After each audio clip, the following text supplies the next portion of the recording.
L'éducation est le dossier de cette édition. Le pays de l'enfant roi est-il en train de changer de cap? Le modèle éducatif suédois est en effet ébranlé. De quoi s'agit-il? Stockholm a été la première capitale à interdire officiellement les châtiments corporels. C'était il y a près de 35 ans. Et peu à peu, toute forme de réprimande ou de punition a été bannie. L'enfant a été sacralisé. Mais voilà que ce modèle est ébranlé. Voilà qu'il est contesté. Un livre a servi de déclencheur. Mais pas seulement. La Suède est-elle en train de revenir en arrière? Dossier signé de nos envoyés spéciaux Sarah Bernuchon, Thierry Breton. La Suède est-elle le royaume des enfants? Ces 9 millions d'habitants en sont persuadés. Il faut tout faire pour le bonheur des plus petits. Exemple à Göteborg, à l'ouest du pays. Mais comme bien souvent ce soir-là, Jonathan et Mathilda donnent du fil à retordre à leur mère. Et quand le père rentre du travail, la même agitation dans la salle de jeu. C'est Mathilda, du haut de ses 5 ans, qui dicte les règles, quitte à sortir les points. Papa, ça ne va pas du tout. Qu'est-ce qui se passe? Je te saute dessus et tu dois me rattraper. Ah, ok, j'avais pas compris. Quand ils sont en colère, c'est parce que je n'ai pas fait ce qu'ils voulaient ou que je ne les ai pas assez écoutés. Donc là, je lui ai demandé ce que j'avais fait de mal et elle me l'a expliqué. Mais ça, c'est rien du tout. C'est parfois pire. Car avec Mathilda, les crises sont fréquentes. Hurlements, coups de pied. Pour la maman, pas question de sévir, ni par la voix, ni par le geste. Parfois, elle me dit qu'elle me déteste. Parfois, elle me frappe, me donne des coups de pied.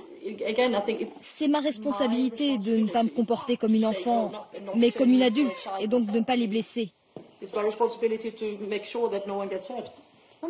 Pourquoi tu me frappes, Mathilda? Qu'est-ce qui se passe? Vous n'avez pas l'impression d'être trop indulgente? Je pense qu'on n'est jamais trop gentil avec ses enfants. Des parents tellement gentils que la Suède a été surnommée le pays de l'enfant roi. Depuis que les châtiments corporels ont été interdits en 1979, le laisser-faire est devenu un dogme en matière d'éducation.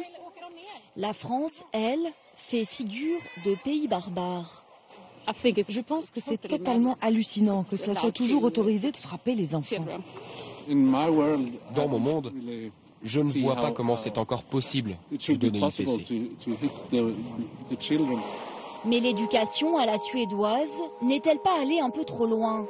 Ils sont de plus en plus nombreux à oser le dire dans les médias ou comme ici, sur Internet. Dans ce bus, voici ce qu'un passager choqué a filmé. Pendant 5 longues minutes, cet enfant hurle sur sa mère.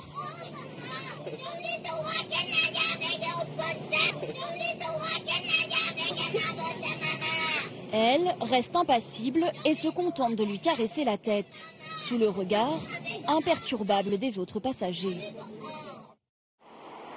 Lassé par les scènes de ce genre, ce restaurant de Stockholm a pris des mesures radicales, interdire l'accès aux poussettes.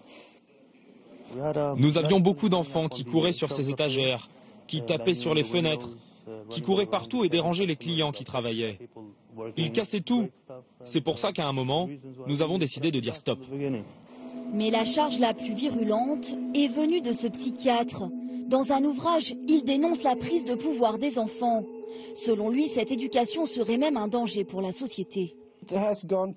Les choses sont allées trop loin. Cela va engendrer une génération d'adultes perpétuellement insatisfaits.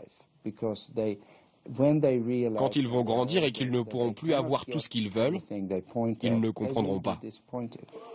Conscient de cette menace et souvent perdu face à des enfants trop gâtés, de plus en plus de parents prennent des cours d'éducation. Nous y retrouvons le père et la mère de Mathilda, encadrés par des psychologues. Systématiquement, Mathilda crie le matin et du coup, nous arrivons à chaque fois en retard à la crèche. Il faut que tu mettes des limites. Comment veux-tu que ta maison soit bien tenue sinon? C'est un peu comme retourner à l'école, non? Oui, un peu, et ce sont de bons professeurs. En fait, c'est plus une sorte d'atelier où nous apprenons les uns des autres. En tant que mère, je me suis rendu compte que le problème, ce n'était pas les enfants, mais que c'était moi et que je devais changer. La société est en train de se poser des questions, mais il y a certains principes qui ne sont pas prêts de changer. Les parents suédois sont loin de penser qu'une claque ou une tape pourrait régler leurs problèmes. Plus de 90% d'entre eux restent opposés à tout châtiment corporel.